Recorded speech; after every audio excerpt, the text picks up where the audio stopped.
तो guys lookism के और एक न्यू पार्ट में आप लोगों का स्वागत है। आप लोगों को याद होगा पिछले पार्ट के अंदर हमने वर्कर्स के थर्ड एफिलिएट आर्क को कवर किया था एंड वो वाला एपिसोड तो काफी क्रेजी था। तुमने देखा था कि यूआई डैनियल ने सबको पीटा था, बट जो भी हो यूआई डैनियल ने वर्कर्स के थर्ड एफिलिएट को भी सक्सेसफुली डिस्ट्रॉय कर दिया है। और पिछले पार्ट के एंड में हमने देखा था जेक को पता लग जाता है कि वर्कर्स वालों ने सिनु को कहां पर रखा है एंड तुमने देखा था कि यहाँ पर जेक और सैमुएल की बातचीत भी हुई थी। सैमुएल ने बोला था कि तू मेरी मदद कर किंग बनने में, मैं तेरी मदद करूंगा शिनुहान को बचाने में।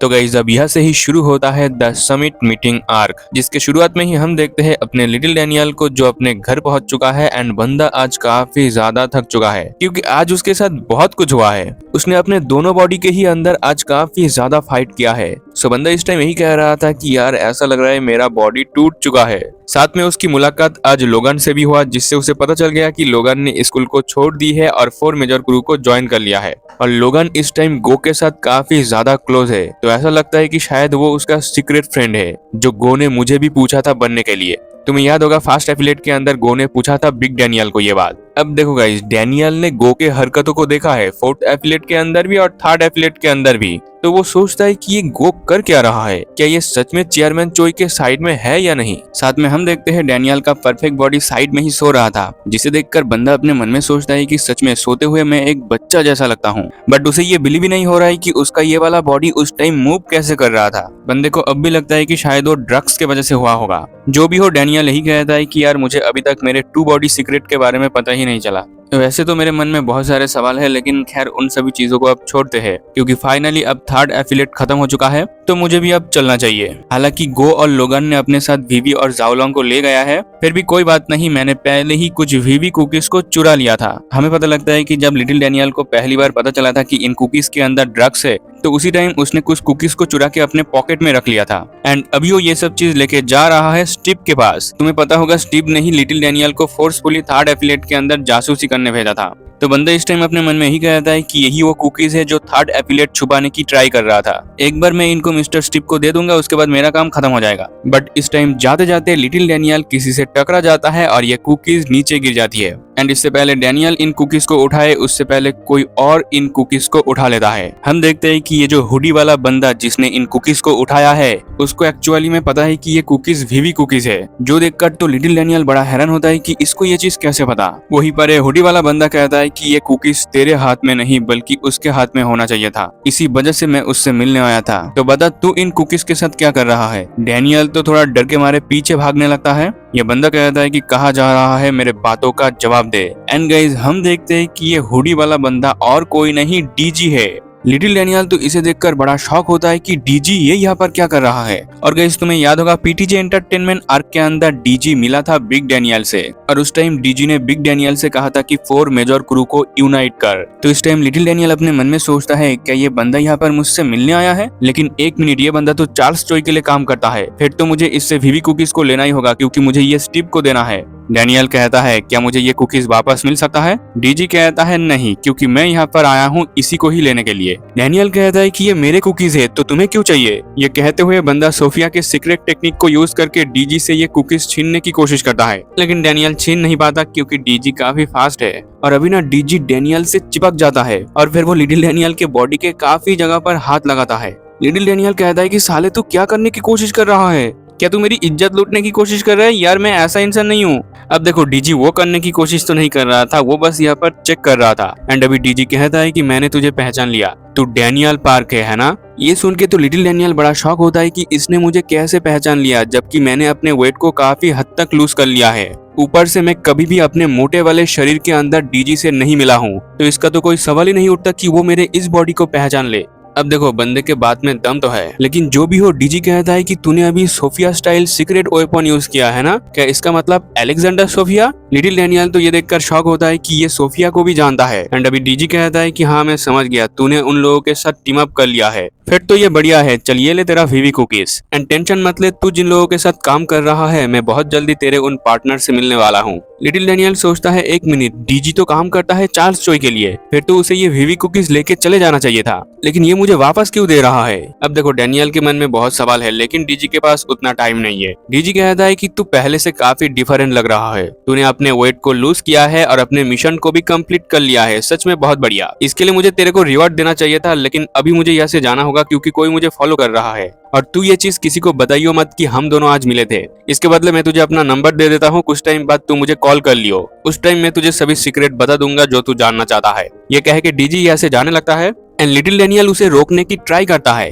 पर डीजी अपने कार में बैठ के यहाँ से निकल लेता है। अब इसके बाद सीन शिफ्ट होता है स्टीव के ऊपर और लिटिल डैनियल यहाँ पर वीवी कुकीज लेके आया है। स्टीव कहता है कि साले तू ये क्या लेके आया है? लिटिल डैनियल कहता है कि क्यों, क्या हुआ? यही तो थर्ड एफिलिएट का सीक्रेट है जो आप ढूंढ रहे थे। स्टीव कहता है अच्छा, तो ये चीज वीवी खुद बनाती है, ना कि वर्कर्स का थर्ड एफिलिएट। लिटिल डैनियल कहता है कि हाँ आपने सही कहा, तो आप जल्दी से जल्दी इन चीजों को पब्लिक में एक्सपोज कर दो। और एक कहते हुए लिटिल डैनियल के मुंह से पानी आ रहा था, मतलब बंदा इन ड्रग्स वाले कुकीज से एडिक्टेड हो चुका है।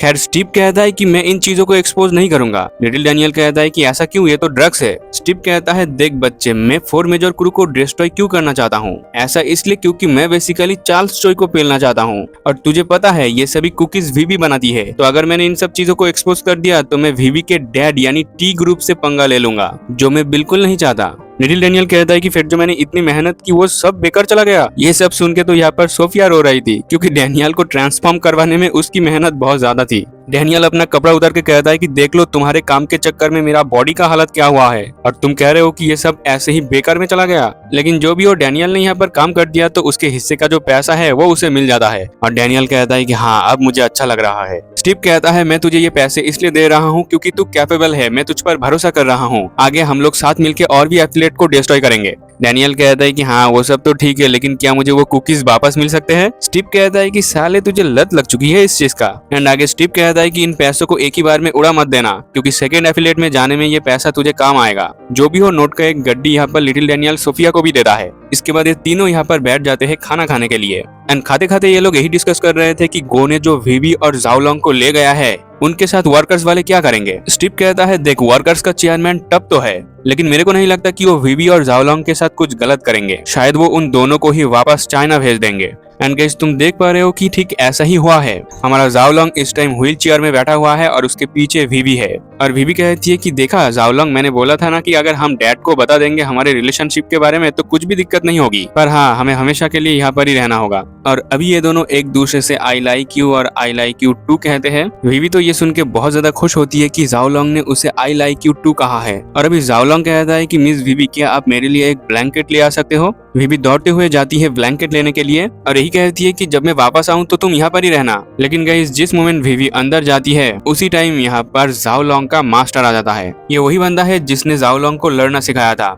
एंड इस टाइम यही कहता है कि वीवी का डैड यानी टी ग्रुप का चेयरमैन हमारे लिए गॉड्स है, तो तुम उनके साथ बिल्कुल भी नहीं रह सकते। सो हाँ गाइस, जाओलोंग का मास्टर उसे यहाँ से ले जाता है और जब वीवी वापस आती है तो वो देखती है कि जाओलोंग यहाँ से जा चुका है। वीवी तो यही कहती है कि जाओलोंग तुम कहाँ पर चले गए। हम देखते हैं कि जाओलोंग इस टाइम बता रहा था कि शायद इस बार मैं कभी ना लौटूं। खैर जो भी हो, अभी सीन शिफ्ट होता है हमारे जोई के ऊपर। एंड इस टाइम जोई मिल रही है हमारे लिटिल डैनियल से। एंड वो तो इस टाइम बिलीव ही नहीं कर पा रही थी कि उसका ये मोटा पिगी अब जा चुका है। एंड जोई इस टाइम लिटिल डैनियल का फेस चेक करने के बाद कहती है ये बड़ा अजीब है, तो बिल्कुल डैनियल पार्क के जैसा लग रहा है जो डैनियल पार्क हमारे स्कूल में पढ़ता है। लिटिल डैनियल कहता है कि अरे क्या बात कर रहा है, वो डैनियल तो मुझसे काफी ज्यादा सुंदर है। एंड अभी इस टाइम इनके बातों के बीच में ये लड़की आ जाती है। ये वही लड़की है जिसको लिटिल डैनियल ने बचाया था क्लब वीवी के अंदर से। और अभी इसके और डैनियल के बीच थोड़ी बहुत बातचीत होती है, जो चीज को देखकर जोई तो बड़ा जेलस फील कर रही थी।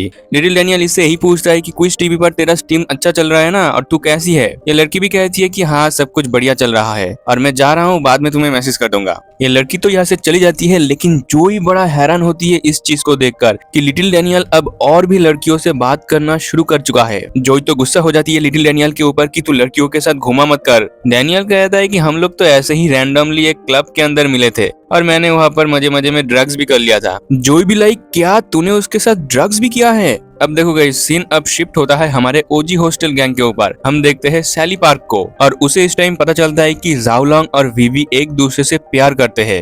एंड ये सब कुछ उसे बता रहा है यहाँ पर एली। सैली कहती है कि वो लोग बुरे तो थे लेकिन उनका लव स्टोरी काफी रोमांटिक है और मुझे थोड़ी सी जलन भी महसूस हो रही है, पता नहीं मुझे ऐसा मर्द कब मिलेगा। हम देखते हैं बंदी का मर्द यहाँ पर आ जाता है, मतलब वेरेन, और वेरेन कहता है कि मुझे भूख लगा है, खाना कहाँ पर है। वेरेन सडनली आ गया तो सेली तो काफी ज्यादा डर जाती है और यही कहती है कि तू एकदम से मेरे पीछे कब आ गया। वेरेन कहता है कि ये सीनियर मैनेजर किम का स्पेशल निंजा टेक्निक है जिसे यूज करके मैं बिना आवाज किए किसी के भी पास जा सकता हूँ। तो हाँ guys, point to be noted कि सीनियर मैनेजर किम से ट्रेनिंग ले रहा है अपना वेरेन। और अभी वेरेन एली को एक लेटर देता है और यही कहता है कि भाई इसे देख ले, तेरे लिए आया है, देखकर लगता है कि ये शायद इम्पोर्टेंट होगा। एली लेटर को खोलता है और उसे देखकर बंदे की तो होश ही उड़ जाता है। सेली और वेरेन पूछता है कि तू इतना शॉक क्यों हो रहा है, क्या लिखा है इसमें। एली कहता है कि ये लेटर आया है ऑली वैंग की तरफ से। बट गाइज हम लोगों को पता है कि ऑली वैंग तो कब का मर चुका है। खैर जो भी हो, ये तीनों बैठ जाते हैं यहाँ पर बातचीत करने के लिए। पहले तो वेरेन कहता है कि भाई ये पॉसिबल ही नहीं हो सकता, लगता है कि कोई हमारे साथ मजाक कर रहा है। ऊपर से लेटर में लिखा हुआ है गैंग के सभी क्रू मेंबर को इनवाइट किया गया है, जो बिल्कुल नॉनसेंस है, लगता है हमें कोई फंसाना चाहता है। वेरेन तो यही कहता है कि भाई ये मजाक होगा, इसे इग्नोर मार दे। लेकिन सेली यहाँ पर कहती है कि क्या होगा अगर इसे ऑली ने ही भेजा है तो। एली तो यही कहता है कि ये बिल्कुल भी पॉसिबल नहीं है, फिर भी हम लोग वहाँ पर जाएंगे, हम खुद वहाँ पर जाके देखेंगे कि ये ऑली ने भेजा है या फिर किसी और ने। एंड इन लोगों ने यहाँ पर ऑली का नाम यूज किया है, तो मुझे ऐसा फील हो रहा है कि वहाँ पर और भी गैंग आने वाला है। हम देखते हैं पूरा ओजी हॉस्टल गैंग लोकेशन में पहुंच जाते हैं एंड इनविटेशन कार्ड में जो लोकेशन दिया गया है वो ये जगह है जो ऑली वैंग का पुराना अड्डा है। सेली कहती है कि ये बड़ा अजीब है, हमें ऑली की तरफ से लेटर आया और मिलने का जगह भी ऑली का पुराना अड्डा है। जो भी हो गाइस, अब हमें इसके अंदर का सीन दिखाया जाता है और तुम देख सकते हो कि किसी ने इस हाइड आउट के अंदर को पूरे तरीके से बदल दिया है। एंड यहाँ पर हम लोग चक और जस्टिन से भी मिलते हैं और इन्होंने ही ऑली वैंग के नाम से लेटर्स भेजे थे। जो भी हो, अभी हम देखते हैं यहाँ पर हमारा पुराना ओजी हॉस्टल गैंग आ जाता है और यहाँ पर एंटर करने से पहले सेली ने सबको बता दिया था कि ये ट्रैप हो सकता है, तो सब लोग ध्यान से रहना। वहीं पर चक और जस्टिन देखता है कि पहले यहाँ पर आया है ओजी हॉस्टल गैंग। चक कहता है अच्छा तो तुम लोग पहले आए हो, ऑली वैंग को मारने के बाद अब तुम लोग ऐसे मुंह उठा के आ गए। हम देखते हैं एली सामने आ जाता है और यही कहता है कि बेटा मैं इस क्रू का हेड हूँ, तो जो बात करनी है मुझसे बात कर। और क्या तुम दोनों हरामखोरों ने ऑली वैंग के नाम से हमें लेटर भेजा है। हम देखते हैं एली को देखकर चक और जस्टिन की तो यहाँ पर फट जाती है। ये लोग तो यही कहते हैं कि भाई वो हमने नहीं भेजा है, जिन्होंने भेजा है वो बहुत जल्दी यहाँ पर आने वाला है, तो तुम लोग अंदर जाके बैठो, हमें तुमसे कोई मतलब नहीं। अब देखो गाइस, यहाँ पर हॉस्टल गैंग आ चुका है, तो अब इसके बाद आ जाता है गैंग सीओ से बिग डील गैंग। इन्हें यह देख के चक अपने मन में कहता है कि जुवेनाइल प्रिजन के अंदर जब जेसन और ब्रैड गया था तो वो लोग काफी ज्यादा स्ट्रॉन्ग बन गए थे। एंड सिर्फ ये दोनों ही नहीं, यहाँ पर जेरी भी आया है जो काफी ज्यादा स्ट्रॉन्ग है। एंड मैं बहुत टाइम बाद जेक को देख रहा हूँ तो वो काफी ज्यादा बदल चुका है अब। एंड गाइस इस टाइम जेक की नजर है एली के ऊपर और एली का नजर भी जैक के ऊपर गड़ा हुआ है। और गाइस ये पहली बार है जब जेक और एली मिल रहा है। खैर जेसन चक और जस्टिन से कहता है कि सब लोग यहाँ पर आ गए या फिर और भी कोई बचा है। जस्टिन कहता है अरे नहीं नहीं, सब लोग यहाँ पर आ गए हैं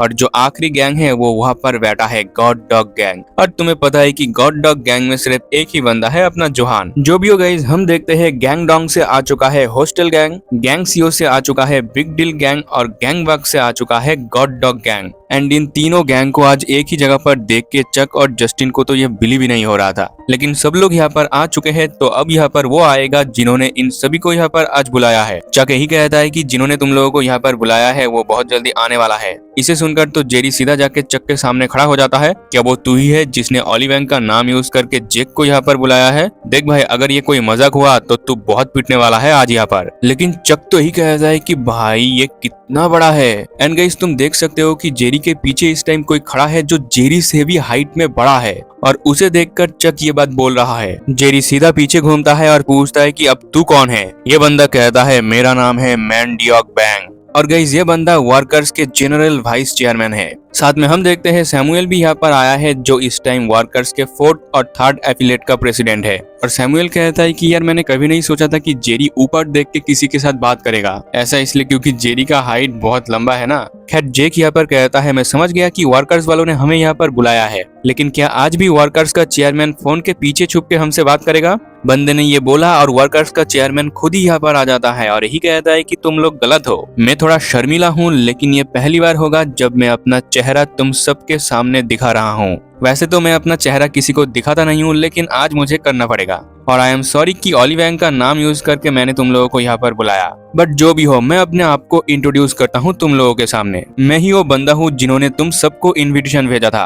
ऑल्सो मैं खुद वर्कर्स का चेयरमैन हूँ एंड आई थिंक कि तुम में से कुछ लोगों को ये पसंद ना आए। ऐसा इसलिए क्योंकि गाइस हम देखते हैं कि वर्कर्स का हेड ये बंदा है, एक छोटा सा लड़का 13-14 साल का होगा। ये बंदा कहता है मेरा नाम है यूजिन और मैंने ही तुम सबको यहाँ पर गैदर किया है। गैंग सीओ से बिग डील, गैंग डॉग से हॉस्टल और गैंग बॉक्स से गॉड डॉग। हालांकि मैंने ऑली वैंग का नाम यूज किया है तुम लोगों को यहाँ पर इकट्ठा करने के लिए, पर जो भी हो हम है गैंग नाम का वर्कर्स गैंग। जेक तो बड़ा शॉक होता है कि क्या ये बंदा वर्कर्स का चेयरमैन है, लेकिन जो भी हो गाइस अब वर्कर का जो हेड है मतलब यूजिन बताता है कि उसने इन सभी को यहाँ पर क्यों बुलाया है। यूजिन कहता है कि देखो हमें यहाँ पर लड़ाई करने की कोई जरूरत नहीं है। मुझे यकीन है कि तुम लोगों को ये चीज पता होगा कि चार्ल्स चोई ने ही 4 मेजर क्रू को क्रिएट किया था पैसा कमाने के लिए, ताकि वो अपना बिजनेस खड़ा कर सके। और अभी उसका कंपनी काफी ज्यादा ग्रो हो चुका है तो वो हम सबको कट कर देना चाहता है। मतलब वो अपने हिस्ट्री से 4 मेजर क्रू को पूरी तरह से मिटाना चाहता है, जिसका मतलब ये हुआ कि चार्ल्स चोई तुम सबके पीछे भी आएगा।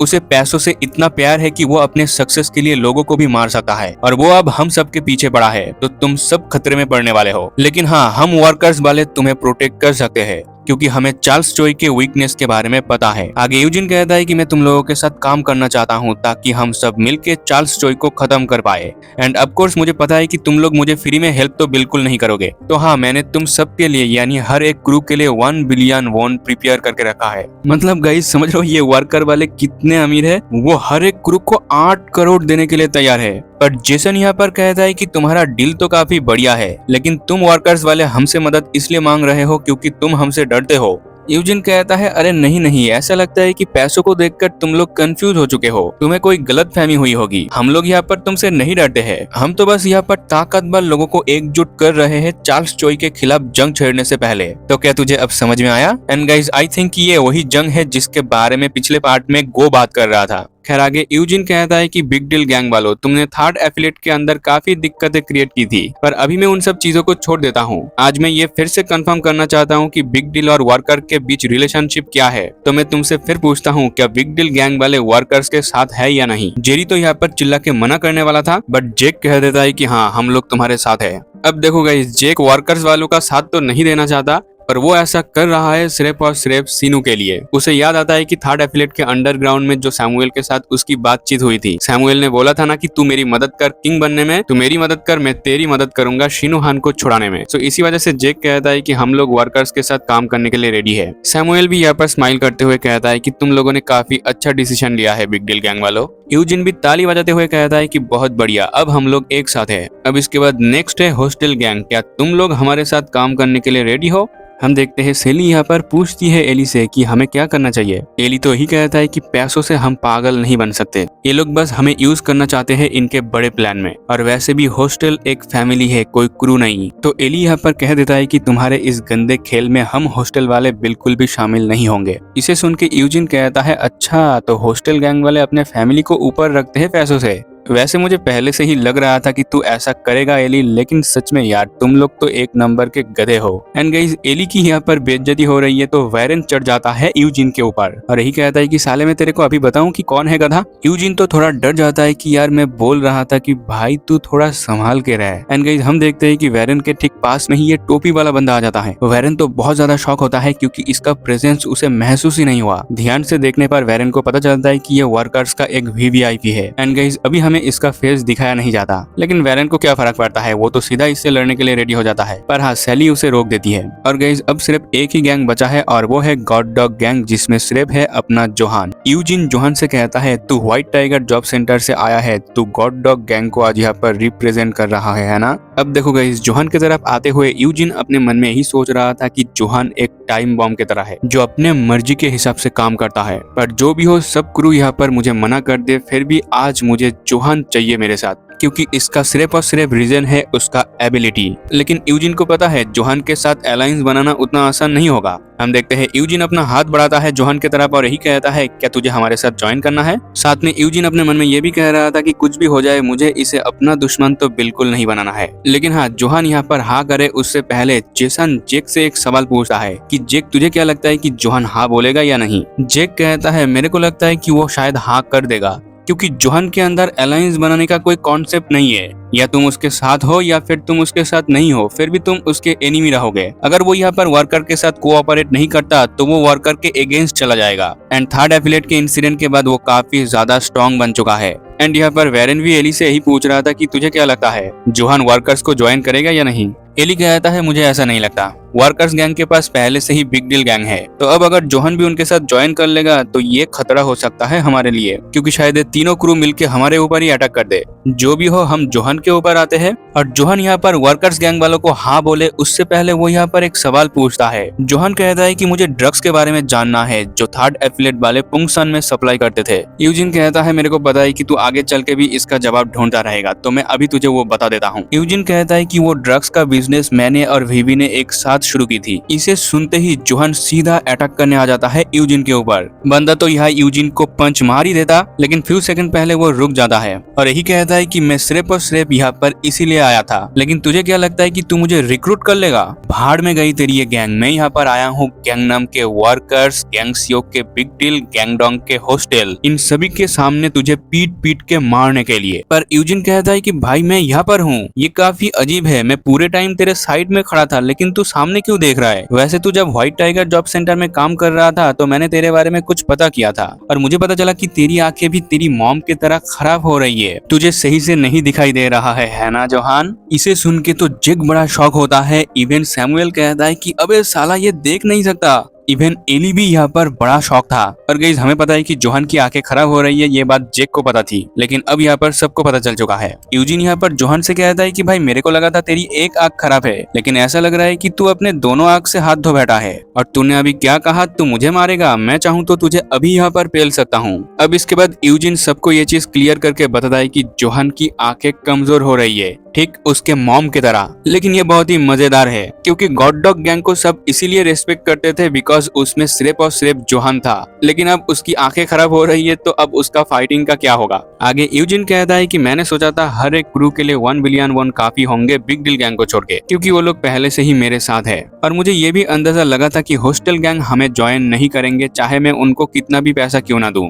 पर जो भी हो, अगर वो हमारे साथ कोऑपरेट नहीं करता तो इससे कोई प्रॉब्लम नहीं है, क्योंकि जो भी क्रू आज यहाँ पर हमसे कोऑपरेट नहीं करेंगे उनको आज हम यहाँ पूरे तरीके से एलिमिनेट कर देंगे। बात खत्म होते ही मैंडियोक यहाँ पर एक मुक्के में जोहन को जमीन में गाड़ देता है। और आगे यूजिन कहता है कि बिग डील, हॉस्टल और गॉड डॉग गैंग में तुम लोगों से यहाँ पर बिल्कुल भी नहीं डरता, क्योंकि यहाँ पर मेरे दोस्त लोग मौजूद है। तो हाँ गाइस, यहाँ पर भसड़ मचने वाली है। एक तरफ है workers and big deal gang and दूसरी तरफ है जोहन और हॉस्टल गैंग। वेरन तो अपना कपड़ा उतार के रेडी हो जाता है कि साले आज वर्कर्स को खत्म ही कर देंगे। भाड़ में गया समिट मीटिंग, हम लोग ऐसे ही लड़ते हैं ना, तो चलो आज भी लड़ते हैं। वेरन तो सीधा यूजिन के सामने आके कहता है कि वो चश्मिश, मैंने तेरे को कहा था कि आज तू मुझसे पिटने वाला है। लेकिन वेरन यहाँ पर कुछ करे उससे पहले जेरी उसके पास में आ जाता है एंड जेरी भी लाइक बेटा हम लोग भी यहाँ पर है, तुझे याद है ना? हम देखते हैं वेरन सीधा एक पंच मार देता है जेरी को और यही कहता है कि बेटा तू यहाँ पर मुझसे ही लड़ने आया है ना? एंड तुम देख सकते हो कि वेरन इस टाइम मैनेजर किम का ही स्किल यूज कर रहा है। हम देखते हैं जेरी ने अटैक को रोक तो लिया था, लेकिन उसके हाथ में छप चुका है वेरन का ये अटैक। जेरी कहता है कि तू पहले से स्ट्रॉन्ग तो बन चुका है, पक्का तू किसी से ट्रेनिंग ले रहा होगा है ना माइटी वेरन चाई। और फिर हम एली के ऊपर आते हैं।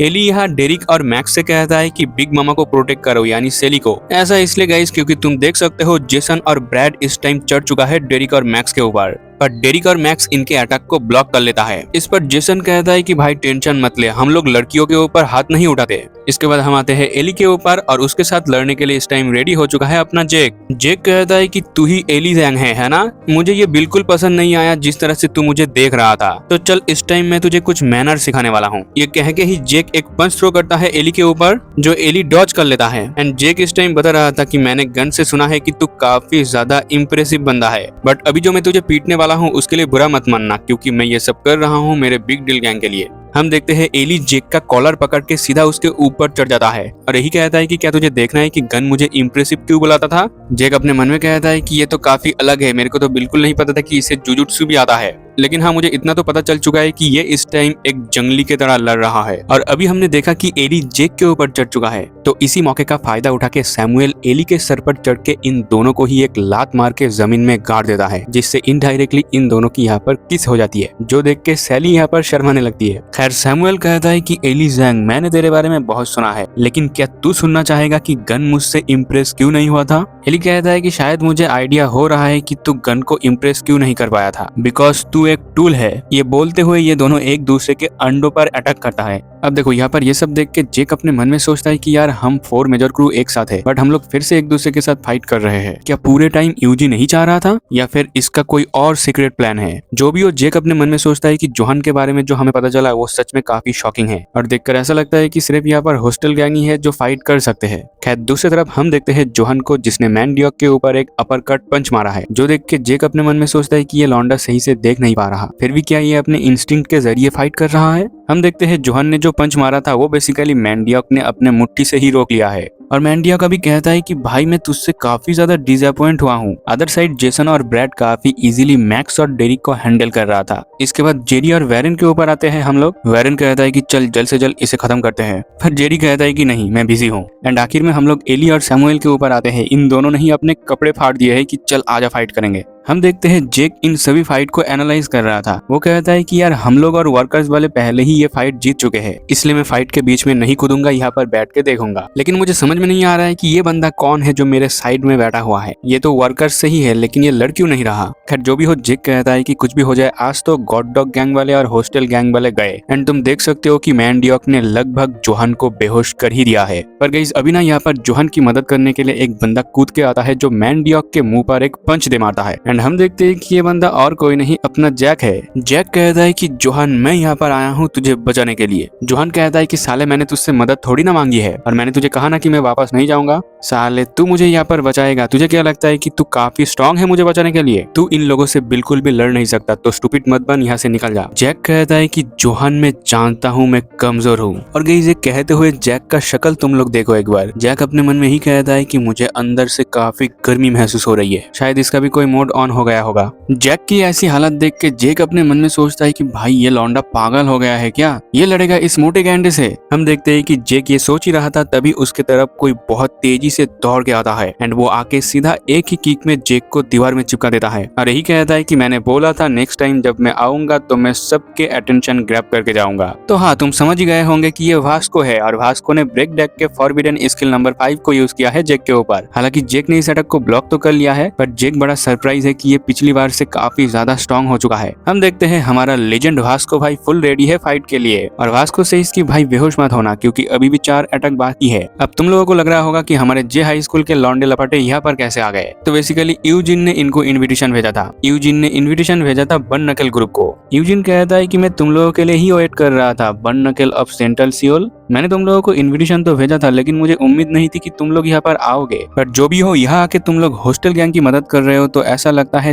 तुम हमारे साथ जुड़ने में इंटरेस्ट बिल्कुल भी नहीं हो। अब देखो सैमुअल यहाँ पर जैक और वास्को को जानता है, 3rd एफिलिएट के अंदर उसने देखा था। तो सैमुअल कहता है कि तुम लोग तो पेंट हाउस तक भी नहीं पहुंच पाए थे, मतलब वीवी के सीक्रेट रूम तक, तो तुम लोग हमें कैसे हराओगे। बंदे ने ये बोला और तभी यहाँ कोई आता है जिसे देखकर सबकी फट जाती है। हम देखते हैं यहाँ पर जो आया है वो है अपना बिग डैनियल। डैनियल को यहाँ पर देखते ही जैक, सैमुअल, जेरी और जोहान इन सबकी फट जाती है, क्योंकि उन्हें इस टाइम याद आता है कि 3rd एफिलिएट के अंदर एक बंदे ने इन सभी को बहुत गंदे तरीके से पेला था। बिग डैनियल यहाँ पर आके सिचुएशन को देखता है और अपने मन में कहता है, देखकर ऐसा लगता है कि वर्कर्स और बिग डील गैंग एक ही साइड में है एंड हॉस्टल और गॉड डॉग गैंग वाले खतरे में है। पर एक मिनट, ये लोग फाइट करने के बजाय मुझे क्यों देख रहे हैं। डैनियल सोचता है कि शायद मैं यहाँ पर बहुत ही कैजुअली आ गया हूँ और ये लोग मुझसे कुछ एक्सपेक्ट कर रहे हैं, बट जिस तरह से ये लोग मुझे देख रहे हैं उससे तो मुझे प्रेशर फील हो रहा है। जो भी हो, यूजिन कहता है कि डैनियल पार्क तू काफी लेट आया है यहाँ पर, लेकिन मैं तेरा ही इंतजार कर रहा था। मैं काफी ज्यादा एक्साइटेड था तुझे देखने के लिए, क्योंकि तू ही वो बंदा है जिसने वर्कर्स के 3rd और 4th एफिलिएट को डिस्ट्रॉय किया है। एंड अभी यूजिन चक और जस्टिन से कहता है कि चलो लॉन्डो शुरू हो जाओ। मतलब गाइस चक और जस्टिन को लग रहा था कि वो डैनियल को हरा देंगे।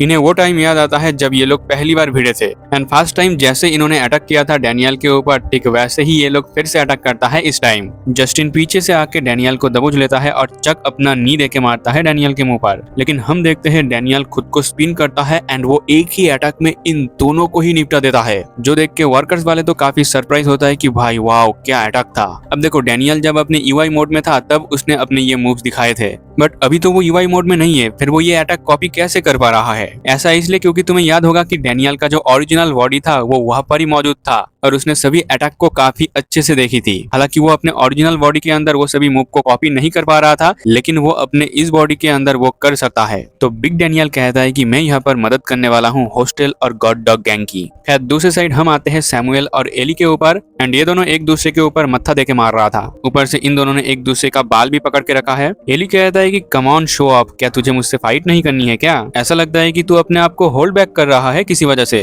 तो बताएगा तू यहाँ पर क्या करने की कोशिश कर रहा है? सैमुअल कहता है सच में तूने सही सोचा, मैं यहाँ पर तुझसे बात करना चाहता हूँ अकेले में। अब ऐसा क्यों, उसके लिए हम एक फ्लैशबैक देखते हैं। हम सैमुअल के उसी वॉल को देखते हैं जो बेसिकली डैनियल ने देखी थी फोर्थ एफिलिएट के अंदर, और फ्लैशबैक में सैमुअल इस टाइम इसी वॉल को देख रहा था और तभी उसके पास आता है जिनजैंग। जिनजैंग कहता है कि यार मैं हमेशा ये जानना चाहता था कि ये जो सब क्रू के हेड है उनके पास तूने नंबर क्यों लिख के रखा है? सैमुअल कहता है ऐसा इसलिए क्योंकि ये मेरे किंग बनने का रास्ता है। मतलब वो इन चारों लीडर को अपने तरफ करना चाहता है। जैसे कि ओलिवैंग के ऊपर क्रॉस चिन्ह लगा हुआ है क्योंकि ओलिवैंग मर चुका है और इस टाइम जेक सैमुअल का साथ दे रहा है। सो अब बारी है एली की, तो इस टाइम सैमुअल वही कर रहा है, एली को पटाने की कोशिश कर रहा है। हम इनके फाइट में आते हैं और सैमुअल इस टाइम एली से पूछता है कि होस्टल गैंग वालों को क्या चाहिए। अब क्या चाहिए वो तो हम बाद में देखेंगे, बट अभी इस टाइम सीन जेक के ऊपर शिफ्ट होता है और जेक देखता है कि बिग डैनियल ने कैसे चक और जस्टिन को एक ही अटैक में पेल दिया। जेक बोलता है कि मुझे पक्का पता है ये वही बंदा है, लेकिन कुछ अलग है। बंदा यही सब सोच रहा था तभी वास्को उसके ऊपर अटैक कर देता है एंड वास्को सेज कि भाई तू अपने फाइट के अंदर फोकस कर, लेकिन इस अटैक को जेक ब्लॉक करके कहता है कि भाई तू काफी चेंज हो चुका है और मुझे बिल्कुल पसंद नहीं है ये तेरा न्यू वाला लुक, ये तुझ पर बिल्कुल भी सूट नहीं करता। जेक कहता है कि भाई तू तो एक अच्छा बच्चा था, तो ऐसे बुरा क्यों बन रहा है? हम देखते हैं वास्को ने एक किक थ्रो करा है जिसको जेक काफी इजीली डॉज करता है और फिर एक ही अटैक में जेक वास्को को दीवार में गाड़ देता है। लेकिन तभी वास्को यह जेक के ऊपर ब्रेक डेक के फॉरबिडन स्किल नंबर 4 को यूज कर देता है और ये स्किल यूज करते हुए वास्को ही कहता है कि तुम जैसे बुरे लोगों को हराने के लिए मुझे बुरा बनना पड़ा और तू इस अटैक को बिल्कुल भी डॉज करने की कोशिश मत करियो। इसके बाद हम लोग वैरन वर्सेस जेरी के फाइट के अंदर आते हैं और गाइस वैरन यहाँ पर जेरी को काफी अच्छे से कूट रहा था। वैरन कहता है कि भाई तू ये क्या कर रहा है, तू इससे काफी बेहतर कर सकता है। वैरन सेज कि मुझे पता है तू फाइट बैक यहाँ पर क्यों नहीं कर रहा, क्योंकि इधर जेक है और तू ये नहीं दिखाना चाहता कि तू जेक से ताकतवर है। मतलब गाइस जब जेक सामने होता है जेरी अपने फुल पावर के साथ फाइट बिल्कुल नहीं करता, लेकिन जो भी हो अभी तो वैरन जेरी के ऊपर काफी सारे हिट मारता है। इवन वो एक ही पंच में जेरी को दीवार के अंदर चिपका देता है और यही कहता है कि भाई सोचना बंद कर और प्रॉपर तरीके से फाइट कर, मुझे पता है तू स्ट्रांग है, अगर तू आज प्रॉपर तरीके से फाइट नहीं किया ना तो आज तू पक्का मरेगा यहाँ पर। अदर साइड हमने देखा ना डैनियल ने अभी अभी यूजिन से कहा कि वो गॉड डॉग और होस्टल गैंग को बचाएगा, तो यूजिन वाइस चेयरमैन यानी मैनडियॉक से कहता है मैनडियॉक क्या तू मेरे लिए एक काम कर सकता है? मैनडियॉक भी लाइक यस सर। यूजिन कहता है कि तू जाके डैनियल पार्क से लड़ाई कर। मैनडियॉक कहता है अच्छा ठीक है, और इस टाइम मैनडियॉक के सामने जैक खड़ा था तो वो एक ही अटैक में जैक को गाड़ देता है जमीन में। मैनडियॉक डैनियल से लड़ने चला जाता है और यूजिन कहता है कि भाई उसके साथ थोड़ा इजी फाइट करना, अपना फुल पावर यूज मत करना, हमें वो सिंगल पीस में चाहिए, टूटे फूटे हालत में नहीं। हम देखते हैं डैनियल यहाँ पर खुद ही दौड़ के आ रहा था मैनडियॉक के ऊपर हमला करने के लिए, लेकिन तभी मैनडियॉक के पीछे जैक आ जाता है और जैक कहता है कि भाई मैं आज तक कोई भी फाइट नहीं जीता। यूजिन भी सोचता है कि साले इस लौंडे को हो क्या गया। जैक कहता है कि भाई मेरा डोजो मास्टर कहता था कि मैं एक जीनियस हूँ,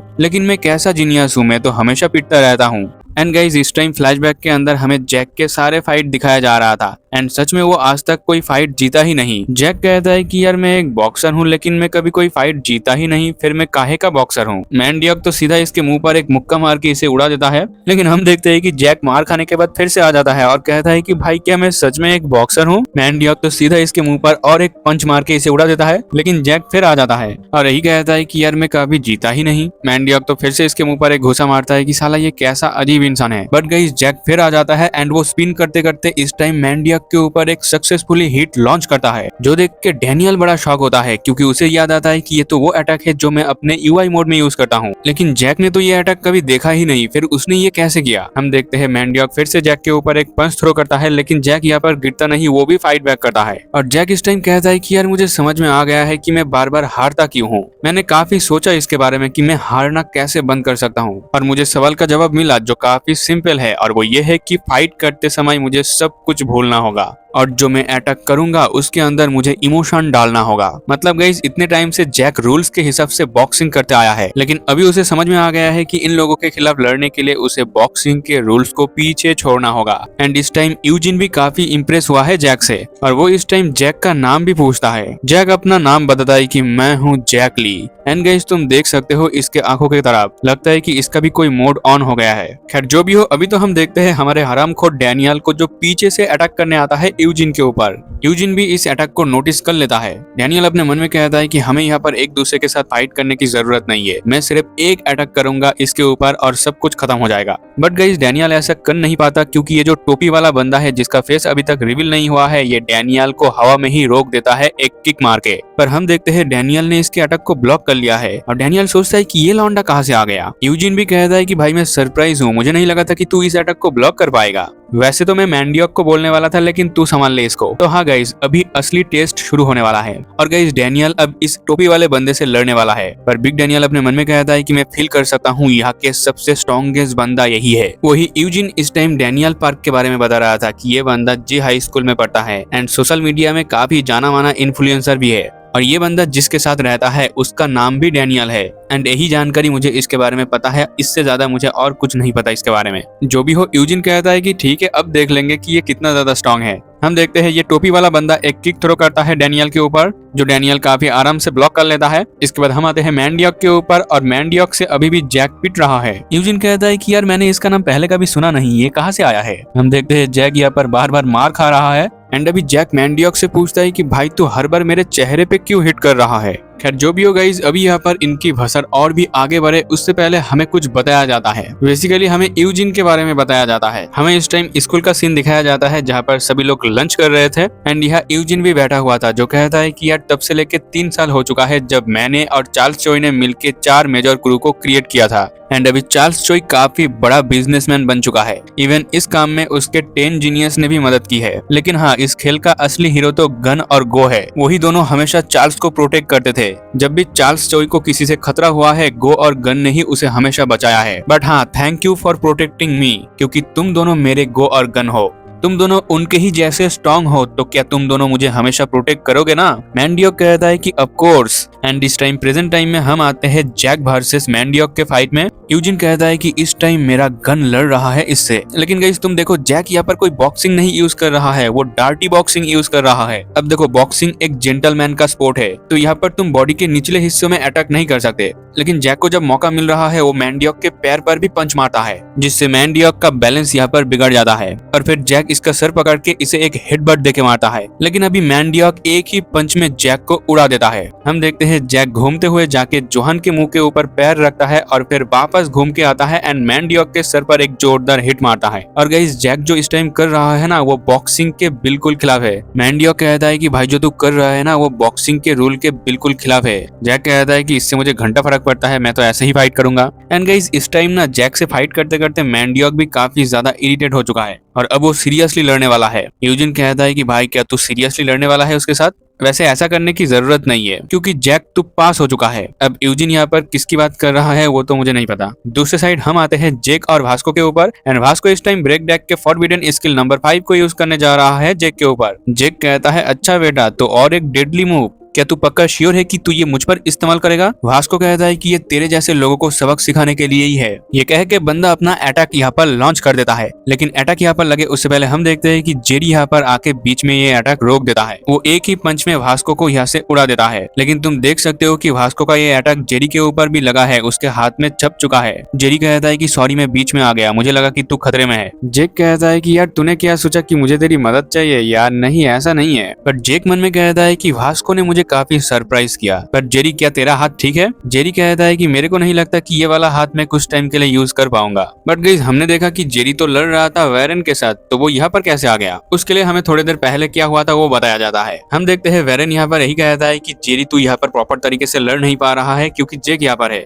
लेकिन मैं इस फाइट के अंदर अपना 100% दे रहा हूँ और तू अपना 100% नहीं दे रहा, तो मुझे यहाँ पर तुझसे नहीं लड़ना, जा यहाँ से। मतलब गाइस जेरी हमेशा जेक को प्रोटेक्ट करने के लिए उसके आगे आके खड़ा हो जाता है, एंड इस टाइम भी वो वही कर रहा है वास्को के खिलाफ। जेरी कहता है कि जेक थोड़ा ध्यान से, ये बंदा पहले की तरह लूजर नहीं रहा। जेक कहता है कि हाँ वो तो मुझे पता है, लेकिन जो चीज जेक को यहाँ पर परेशान कर रहा है वो है डैनियल पार्क। हम देखते हैं अपना बिग डैनियल इस टाइम इस टोपी वाले बंदे के खिलाफ सिस्टमा यूज कर रहा है, लेकिन टोपी वाला बंदा काफी इजीली डैनियल के अटैक को ब्लॉक कर पा रहा है। एंड गाइस सिर्फ जेक की नजर नहीं बल्कि सबकी नजर यहाँ पर डैनियल के ऊपर ही गड़ी हुई है, क्योंकि इन सबको पता है कि इस अकेले बंदे ने इन सभी को कूटा था बहुत ही बुरे तरीके से। एंड गाइस डैनियल जो इस बंदे के खिलाफ सिस्टमा यूज कर रहा है, ये बंदा काफी इजीली उनको डॉच कर पा रहा है। तो डैनियल अपने मन में सोचता है कि ये कैसे हो सकता है, जैसे सोफिया ने मुझे सिखाई थी ठीक वैसे ही मैं सिस्टमा यूज कर रहा हूँ मेरे परफेक्ट बॉडी के अंदर, लेकिन मैं इसके ऊपर एक भी अटैक लैंड क्यों नहीं कर पा रहा। हम देखते हैं ये टोपी वाला बंदा घूम के एक किक थ्रो करता है डैनियल के ऊपर, जो डैनियल ब्लॉक करता है, और फिर इसके बाद डैनियल अपने बॉडी को स्पिन करके वही खतरनाक बाला किक मारने वाला था इस टोपी वाले बंदे के ऊपर। लेकिन हम देखते हैं कि ये टोपी वाले बंदे इस अटैक को भी काफी इजीली डॉच कर लेता है, जिससे डैनियल सीधा जमीन में गिरता है और ये बंदा डैनियल को दबोच लेता है। इसे देखकर तो जेक, जेरी, सैमुअल सब लोग शॉक हो जाता है कि डैनियल यहाँ पर हार गया। यूजिन आके कहता है कि तेरा टेस्ट अब खत्म हुआ और मैंने डिसाइड किया है कि मैं तुझसे बात करूंगा। हालांकि तू उतना स्ट्रॉन्ग तो नहीं है, पर फिर भी तेरे अंदर काफी पोटेंशियल है, तो चल बात करते हैं। जो इन्फॉर्मेशन तुझे चाहिए वो मैं तुझे दूंगा। डैनियल कहता है कि तू किसके बारे में बात कर रहा है। यूजिन कहता है कि मैं बात कर रहा हूँ जेम्स ली के बारे में। तुझे जानना है ना जेम्स ली के बारे में, कि जेम्स ली आखिर है कौन। डैनियल तो बड़ा हैरान होता है ये सुन के। बंदा अपने मन में कहता है कि मैं जेम्स ली को इसलिए ढूंढ रहा था क्योंकि मुझे जानना था मेरे 2 बॉडी सीक्रेट के बारे में, लेकिन इस बंदे को कैसे पता। क्या ये बंदा इससे पहले जेम्स ली से मिला है और ये मुझसे ऐसे बात क्यों कर रहा है। क्या ये मुझसे कुछ जानना चाहता है। लेकिन जो भी हो, अभी के लिए मैं ऐसा प्रिटेंड करता हूँ कि मैं जेम्स ली को नहीं जानता। तो बिग डैनियल कहता है कि यार जेम्स ली ये कौन है, मैंने कभी नहीं सुना किसी जेम्स ली के बारे में। यूजिन कहता है कि अबे यार तुझे तो झूठ बोलना भी नहीं आता। यूजिन कहता है कि देख भाई हम कोई जीनियस नहीं है, तो एक दूसरे से हॉनेस्टली बात करते हैं। यूजिन कहता है कि देख मुझे तेरे पास्ट के बारे में तो कुछ नहीं पता, लेकिन मुझे ये पता है कि अभी तू किस चीज के लिए क्यूरियस है सबसे ज्यादा। तू जेम्स ली के बारे में जानना चाहता है क्योंकि यही वो आइडेंटिटी है जो चार्ल्स चोई ने तुझे दिया है। इसे सुन के डैनियल तो पूरा शॉक हो जाता है। उसे उस टाइम का सीन याद आता है जब उसने अपने दूसरे बॉडी के पेपर्स देखा था। उस टाइम उसे पता चला था कि उसके इस दूसरे बॉडी का नाम असल में है जेम्स ली। बट डैनियल अपने मन में सोचता है कि इस बंदे को सब कुछ कैसे पता है। हम देखते हैं यूजिन कहता है कौन है जेम्स ली, जेम्स ली कैसा इंसान है, जेम्स ली क्या करता है एंड कहां पर है वो इस टाइम। इन सभी चीज को जानने के लिए तू मरा जा रहा होगा। डैनियल तो अपने मन में ही सोचता है कि भाई आखिर इस बंदे को कितना पता है। हम देखते हैं यूजिन अपना हाथ आगे बढ़ाता है और यही कहता है डैनियल मैं तुझे सब कुछ बता दूंगा जेम्स ली के बारे में, लेकिन उसके लिए एक शर्त है और वो शर्त ये है कि तुझे वर्कर्स ज्वाइन करना होगा। डैनियल कहता है कि तो तू चाहता है मैं वर्कर्स ज्वाइन करूं। यूजिन कहता है कि हाँ वर्कर्स में तेरा वेलकम है। अगर तुझे पैसा चाहिए तो मैं तुझे पैसा दूंगा, अगर तुझे शोहरत चाहिए तो मैं तुझे वो भी दूंगा। डैनियल कहता है तू मुझ पर इतना ज्यादा इंटरेस्ट क्यों दिखा रहा है। यूजिन कहता है कि देख भाई तू एक काफी अच्छा फाइटर है, लेकिन उससे भी इम्पोर्टेंट चीज ये है कि तू हमारे लिए एक ट्रम्प कार्ड होगा चार्ल्स चोई को हराने के लिए। एंड गाइस तुम्हें पता होगा ट्रम्प कार्ड से तुम पूरे गेम को ही पलट सकते हो। डैनियल कहता है तो तू चाहता है मैं वर्कर्स को ज्वाइन करूं चार्ल्स चोई को हराने के लिए। यूजिन कहता है कि दैट्स राइट तूने सही कहा, तो अब बता कि तू हमारे साथ देगा या नहीं। डैनियल सीधा सीधा कहता है कि नहीं। यूजिन पूछता है कि ऐसा क्यों। डैनियल कहता है कि भाई मैंने खुद 4th एफिलेट को अंदर से देखा है। मैंने देखा है कि तुम लोग स्टीमर को फोर्सफुली वहां पर रह के स्टीम करवाते हो। ऊपर से 3rd एफिलेट के अंदर तो तुम लोग ड्रग स्मगलिंग कर रहे थे। इससे पता चलता है कि 2nd एफिलेट भी किसी न किसी इलीगल काम से जुड़ा होगा। एंड ये सब देखने के बाद तुम क्या एक्सपेक्ट कर रहे हो कि मैं वर्कर्स ज्वाइन कर लूंगा। मेरे लिए तो तुम लोग और चार्ल्स चोई सब एक ही जैसे हो। यूजिन कहता है कि भाई तुझे जेम्स ली के बारे में जानना नहीं है क्या। डैनियल कहता है कि मुझे उसके बारे में तुझसे सुनने की कोई जरूरत नहीं है। अब देखो गाइस डैनियल यहाँ पर ऐसा इसलिए बोल रहा है क्योंकि कुछ टाइम पहले ही वो डीजी से मिला था और डीजी ने बोला था कि मैं तुझे सभी सीक्रेट बता दूंगा। इसीलिए डैनियल यहाँ पर यूजिन के ऑफर को रिफ्यूज कर रहा है। बट हम देखते हैं कि यूजिन को ये चीज पहले से ही पता था। यूजिन कहता है कि वाइस चेयरमैन मैन डियॉक चलो यहाँ पर सबको खत्म कर दो। यूजिन ने ये बोला उसके तुरंत बाद ही मैन डियॉक एक पंच थ्रो करने वाला था जैक के ऊपर, लेकिन हम देखते हैं बीच में जोहान आके बचा लेता है जैक को। जोहान से इसकी अब मेरी आंखें ठीक हो चुकी है, मैं सही से देख पा रहा हूँ। हम देखते हैं मैन डियॉक तक शॉक हो जाता है ये सुन के। यूजिन कहता है कि यार इसको फिर से दिखना शुरू हो चुका है। तो हाँ गाइस, जोहन की आंखें पूरे तरीके से खराब नहीं हुई है। और अभी जोहन कहता है कि जैक मुझे तुझसे एक सवाल पूछना है, अगर तू चाहता तो तू मुझे छोड़ के जा सकता था, लेकिन तू फिर से वापस क्यों आया मेरी मदद करने के लिए। जैक कहता है कि अरे यार मुझे नहीं पता, मैं भूल गया हूँ, लेकिन तू बता कि तेरी आंखें ठीक तो है ना। जोहन कहता है हाँ, और तुम लोगों को शुक्रिया मुझे बचाने के लिए, लेकिन अब टाइम आ चुका है, मैं तुम लोगों का एहसान लौटाने वाला हूँ। तो इसका मतलब अब जोहन अकेले ही पूरे वर्कर्स गैंग के साथ भिड़ने वाला है। सैमुअल कहता है अरे देखो तो यहाँ पर शहर में एक न्यू यूनियन आया है। सैमुअल ने ऐसा इसलिए बोला क्योंकि हम देखते हैं सिर्फ जोहन नहीं बल्कि उसके साथ हॉस्टल गैंग के बंदे लोग और जे हाई स्कूल के सभी लौंडे तैयार हो चुके हैं वर्कर्स के साथ फाइट करने के लिए। डैनियल कहता है कि भाई ये बात तो मैं तुम लोगों के लिए भी बोल सकता हूँ। डैनियल ने ऐसा इसलिए बोला क्योंकि हम देखते हैं इस टाइम डैनियल के सामने भी एक यूनियन खड़ा है जिसमें वर्कर्स के सभी बंदे हैं और साथ में बिग डील गैंग के भी। तो अब गाइस यहाँ पर एक प्रॉपर तरीके से भसड़ मचने वाली है। सैमुअल अपने मन में सोचता है कि चलो ये अच्छा है कि हम लोग ज्यादा स्ट्रांग है, क्योंकि हमारे साइड जेक और जेरी है जो अकेले ही हॉस्टल गैंग को टेक डाउन कर सकता है। ऊपर से जेसन और ब्रैड भी हमारे साइड है जो काफी ताकतवर है। इवन वर्कर्स के एग्जीक्यूटिव भी तो यहाँ पर है, जिसका मतलब ये हुआ कि हमारी जीत तो यहाँ पर पक्की है। बट फिर भी वो हेसिटेट फील क्यों कर रहा है, वो आगे बढ़ने के लिए क्यों नहीं बोल रहा हमें। सैमुअल ये बोल रहा है यूजिन को देखकर, मतलब सैमुअल को यहाँ पर साफ साफ दिख रहा है कि हम लोग जीत जाएंगे, लेकिन यूजिन यहाँ पर हमला करने के लिए क्यों नहीं बोल रहा। अब देखो ऐसा क्यों, वो अभी हमें पता चलता है। यूजिन एली को देखकर कहता है मुझे याद है तेरी बेटी का नाम येना है ना, और तू रोज उसको पार्क में घुमाने ले जाता है। वैरेन तो आगे आके कहता है कि ओए साले बच्चों को बीच में मत ला। इस पर यूजिन कहता है अच्छा तो तेरे वो दोनों भतीजे कैसी है। सच में ये कितना फनी है, मुझे तो उन दोनों का रियल नेम भी पता है, एक का है एमी और दूसरे का है नैटली। और मैंने सुना कि वो दोनों बहुत जल्दी स्कूल भी जाने वाले हैं। और तू बेटा वन नकेल का वास्को, तू अपने दोस्तों के साथ काफी अच्छा टाइम बिताता होगा। मैं सोच रहा था कि तेरे वो दोस्त लोग इस टाइम क्या कर रहे होंगे। और हाँ, गॉड डॉग का जोहान, तेरी मॉम सियोल के बाहर हॉस्पिटल में है ना। उन्हें तो रिकवर होने में काफी दिक्कतें हो रही है और डॉक्टर भी परेशान है। और हाँ, जैक डैनियल का प्रीशियस दोस्त जे हाई स्कूल का लौंडा, तेरे भी तो काफी दोस्त है ना, Joey Park, Mira Kim and Joy. यार मैं तुम लोगों को अप्रिशिएट करता हूँ कि इनविटेशन मिलने के बाद तुम यहाँ पर आए, बट क्या तुम लोगों ने सोचा है अगर तुम लोग यहाँ पर आए हो तो उनका क्या होगा। सो हाँ गाइस, यूजिन ने यहाँ पर सबकी लंका लगा दी है। मतलब यूजिन यही बोल रहा है कि इनविटेशन मिलने के बाद तुम लोग तो यहाँ पर आ चुके हो, लेकिन तुम जिन लोगों को प्यार करते हो उन लोगों को कौन देख रहा होगा इस टाइम। हम देख पा रहे हैं कि वर्कर्स के बंदे लोग हॉस्टल गैंग के भी आसपास मौजूद है, जोहन के मॉम के हॉस्पिटल में भी मौजूद है, साथ में हमारे जे हाई स्कूल के आर्किटेक्चर डिपार्टमेंट में भी है। इवन वर्कर्स के लौंडे लोग तो हमारे लड़कियों के आसपास भी घूम रहे हैं इस टाइम। यूजिन कहता है कि अगर मैं चाहूँ तो तुम जिन लोगों से प्यार करते हो उन सभी को मैं एक ही बार में हॉस्टेजेस बना सकता हूँ। तुम लोगों ने यहाँ पर आके मुझे काफी ज्यादा अंडर एस्टिमेट कर दिया है। ये सुन के तो हमारे सभी लौंडे लोग काफी ज्यादा शॉक हो जाते हैं। यूजिन कहता है कि यार जब तुम्हें इन्विटेशन मिला तो तुम्हें कोई सस्पिशियस महसूस नहीं हुआ क्या तुम्हें नहीं लगा कि ओलिवैंग की तरफ से ये इन्विटेशन आया है तो ये ट्रैप हो सकता है एक। सच में यार तुम लोग तो एक नंबर के गधे हो यार, ये एक ट्रैप ही तो है। शुरुआत से मेरा पर्पस बस यही था कि मैं तुम लोगों को यहाँ पर लेके आऊं ताकि मैं तुम्हें वही मार सकूं जहाँ तुम्हें सबसे ज्यादा दर्द होगा। भाई डैम यार, ये लौंडा कितना ज्यादा समझदार है भाई। सेली बोलती है तो इसका मतलब हमारा हाइड आउट खतरे में है। वैरेन बोलता है नहीं, ये बंदा झूठ बोल रहा है। यहाँ के सिचुएशन को देखकर ये बंदा हमारे साथ माइंड गेम खेलने की कोशिश कर रहा है एंड ये यहाँ पर ऐसा इसलिए कर रहा है क्योंकि इसे डर है ये हार सकता है। यूजिन कहता है कि भाई मैं यहाँ पर हार जाऊंगा, एक बार मेरे पीछे तो देख। पर जो भी हो गाइस, डैनियल भी वैरेन के बात से एग्री करता है। डैनियल कहता है कि ये लौंडा झूठ बोल रहा है, लड़ाई शुरू होने से पहले ही ये हमारे दिमाग के साथ खेल रहा है, मतलब ये हमें डिस्ट्रैक्ट करना चाहता है। लेकिन जब डैनियल आसपास देखता है तो उसे नजर आता है कि एली, वैरेन, वास्को, जैक, यहाँ तक कि जोहान भी काफी ज्यादा परेशान है। ये लोग यही कहते हैं कि डैनियल शायद तू सही बोल रहा होगा, लेकिन क्या पता यूजिन सही हो। डैनियल कहता है कि ठीक है, मान लेते हैं कि तूने हमारे सभी करीबी लोगों को हॉस्टेजेस बना लिया है, लेकिन तू चाहता क्या है। यूजिन कहता है कि ये तो सिंपल है, मुझे तुम लोग जोहान दे दो। डैनियल अपने मन में कहता है कि क्या इसको जोहान चाहिए? अभी अभी तो जोहान हमारे साइड में आया था, अब अगर जोहान इसके साइड में चला गया तो हम सबकी तो बैंड बज जाएगी। वास्को भी कहता है कि जोहान अगर उसके साइड चला गया तो हम सबका क्या होगा फिर। हम देखते हैं जोहान को और उसे इस टाइम अपनी मॉम की याद आ रही थी एंड जोहान यहाँ पर रेडी हो जाता है वर्कर्स के साइड जाने के लिए, क्योंकि हमें पता है बंदा अपने मॉम के लिए लिए कुछ भी कर सकता है। बट हम देखते हैं डैनियल जोहान को रोक देता है और यही कहता है कि हम तुम्हें जोहान बिल्कुल भी नहीं देंगे। यूजिन कहता है कि ठीक है, फिर तो मुझे वही करना पड़ेगा।